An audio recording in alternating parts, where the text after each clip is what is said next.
আজকে আমি বাচ্চাদের সবজি খিচুড়ি রান্না দেখাবো। প্রথমে আমি এখানে 1 পিস মুরগির মাংস নিয়েছি আর বিভিন্ন রকম সবজি নিয়েছি। আর এখানে আমি ভাতের চাল আর কিছু মসুরির ডাল নিয়েছি।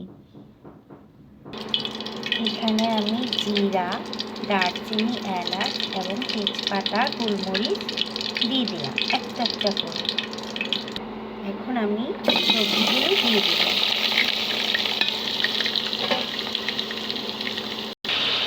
এখানে আমি অল্প একটু আদা দেব, কারণ মুরগির মাংস তার জন্য, আর অল্প একটু রসুন দেব। এই তো আমি হালকা কষানোর পর আমি চাউলগুলো দিয়ে দিচ্ছি।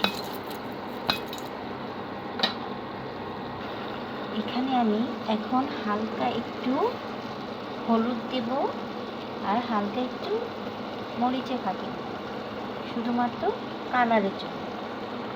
আর এখানে আমি কাঁচামরিচ ব্যবহার করেছি, যে বাচ্চা যেরকম ঝাল খায় ওরকমই আপনারা দিতে পারেন। এখন আমি পানি দিয়ে দেব পরিমাণ মতো।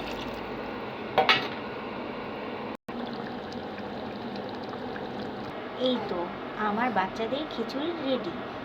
এভাবে যদি আপনারা খিচুড়ি রান্না করেন তাহলে বাচ্চারা চেটে পুটে খাবে।